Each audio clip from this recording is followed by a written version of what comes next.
কখনো ভাবতে পারি শেখ মুজিবের মৃত্যুর দিন এইভাবে দেখতে পারবো, কোনোদিনও ভাবতে পারি নাই। Hi, তো কেমন কাটছো তোমরা? Welcome back to my another brand new video and this is a serious video. কিছুদিন আগেই আমরা দেশকে আবার স্বাধীন করলাম। স্বাধীনতা পাওয়ার পর আমাদের প্রেসিডেন্ট যখন দেশ ছেড়ে পালিয়ে গেল, তখন দেশের অনেক জনগণই গণভবনে ঢুকে যার যেটা মন চাচ্ছে সেটা নিয়ে চলে এলো। কেউ ফ্রিজ নিচ্ছে। এত বড় ফ্রিজ নিয়ে তুই কি করবি? তোর বাসায় এত বড় ফ্রিজ রাখার জায়গা আছে নাকি এটাকেই নিজের বাসা বানিয়ে নিবি? বাকিরা কেউ চেয়ার, পাখা, হাত, মাছ, ব্রা। ব্রা? তুই কি ব্রা পড়িস ভাই? গোপন সূত্রে জানা গেছে কে নাকি আমাদের প্রেসিডেন্টের শাড়ি পরে নেচেছে। যদিও ব্যাপারটা খুবই হাস্যকর এবং সবাই এটাকে নর্মালভাবে নিয়েছে। আমাদের প্রেসিডেন্টের উপর জনগণের রাগ ক্ষোভ থাকার কারণে তারা গণভবনে ঢুকে এগুলো নিয়ে নিয়েছে। তবে যখন স্টুডেন্টরা বললো এগুলো কারো ব্যক্তিগত সম্পদ না, সমস্তই রাষ্ট্রীয় সম্পদ, তখন অনেকে এগুলো ফেরত দিয়েছে। তবে আমার কাছে এই জিনিসটা খুবই জঘন্য লেগেছে যে একজন নারীর গোপনীয়তা এখানে রক্ষা করা হয়নি। এখানে একজন মানুষকে অপমান করার জন্য, তার প্রতি রাগ ক্ষোভ এগুলো বের করার জন্য সমস্ত নারীদেরকেই অপমান করে ফেলা হয়েছে, আর এটা আমার কাছে খুবই খারাপ লেগেছে।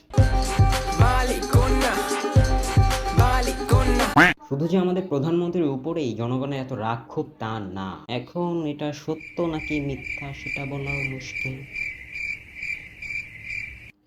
কারণ বঙ্গবন্ধু শেখ মুজিবের মূর্তির উপর অনেকে হামলা করেছে এবং সেগুলো ভেঙেছে, গুড়িয়েছে, কেউ কেউ তো মিথ্যা দিয়েছে। बांग्लादेश एक बहुत बड़ा पॉजिटिव एग्जाम्पल सेट कर रहा है। আমাদের প্রেসিডেন্টের উপর যে রাগ ক্ষোভ এগুলো থাকার একটা কারণ আছে, বাট বঙ্গবন্ধুর উপর কেন রাগ ক্ষোভ সেটা আমি জানি না। হয়তোবা তাকে অনেকেই পছন্দ করে না। তবে একটা কথা কি যে ইন্ডিয়ায় গান্ধীকে অনেকেই পছন্দ করে না, অনেকেই আছে যারা গান্ধী বিরোধী। তবে তারা কিন্তু গান্ধীকে কখনো অপমান করেনি। আমার মনে হয় যে গান্ধীকে যেমন তারা অপমান করেনি, আমাদেরও তেমন বঙ্গবন্ধুকে অপমান করার কোনো প্রয়োজন ছিল না। কারণ শত হলেও তিনি দেশের জন্য কিছু একটু হলেও করেছে। এগুলো আমার কাছে খুবই খারাপ লাগছে।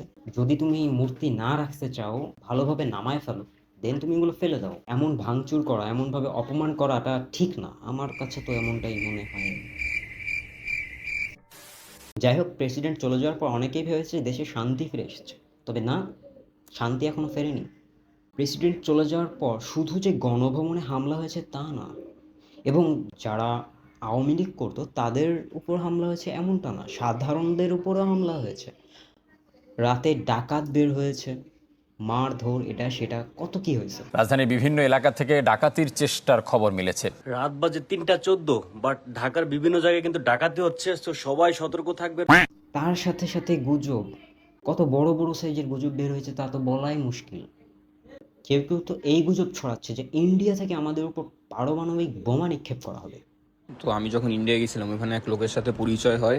ওর চাচাতো ভাই হইতেছে রয়ের এজেন্ট। সো ওর মাধ্যমে জানতে পারলাম যে কালকে ইন্ডিয়া থেকে পারমাণবিক বোমা মারতেছে, একদম ডাইরেক্ট শাহবাগের উপর মারবে নিউক্লিয়ার বোমা।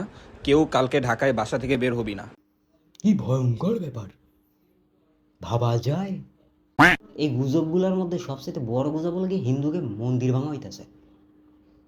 আমি নিজের চোখে একটা মন্দিরও ভাঙতে দেখিনি, এবং আমার যত হিন্দু বন্ধু বান্ধবরা আছে তারা কেউই বলছে না যে মন্দির ভাঙা হয়েছে। তবে মন্দির ভাঙা হয়েছে, অন্তত কলকাতার নিউজে তো এটাই দেখাচ্ছে যে মন্দির ভাঙা হয়েছে। এখানে হতে পারে দু একটা মন্দির ভাঙা হয়েছে, তবে সেগুলো যে ছাত্ররা ভাঙছে এগুলো একদমই ভুল।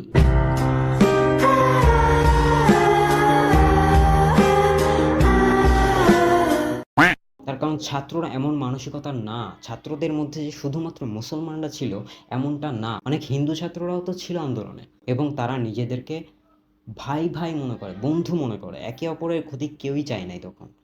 এবং আমার মনে হয় না যে এখন অবধি ছাত্ররা একে অপরের ক্ষতি চায়, কারণ তারা দেশ স্বাধীন করেছে শুধুমাত্র স্বাধীনতার জন্য, সবাই শান্তিতে থাকবে এর জন্য। কাউকে অশান্তিতে রেখে আমি শান্তিতে থাকবো এমনটা চিন্তা করে কেউই কখনোই আন্দোলনে নামেনি। তাই এটা একটা বড় সাইজের গুজব। এটা থেকে বিরত থাকাই ভালো। মূল কথা হলো আমাদের দেশ স্বাধীন হয়েছে, তবে এখনো দেশের রাজনীতি আছে, আর রাজনীতি খুব খারাপ জিনিস। ক্ষমতা কখন কার হাতে থাকে এবং কার হাতে যায় তা কেউ বলতে পারে না। শেখ হাসিনা কখনোই ভাবেনি তার ক্ষমতা এমনভাবে চলে যাবে। সুতরাং যারা এই অন্যায়গুলো করছে তাদের আমি বলতে চাই, এত বেশি লাফানোর কিছু নাই।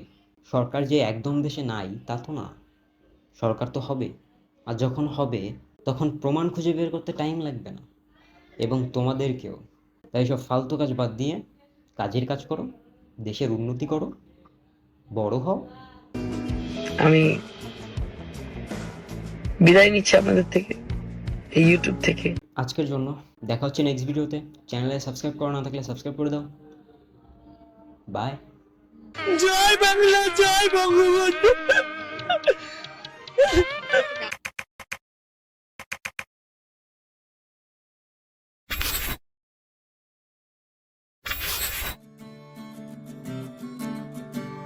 আজ চিৎকার করে বলছি আমি স্বাধীন দেশে কথা, আবু সাইদের বুক পেতে দেয়া রক্ত যায়নি বৃথা, শতমুগ্ধরা দেশের জন্য বিলিয়ে দিয়েছে প্রাণ, মন খুলে তাই পারছি গাইতে স্বাধীনতার গান।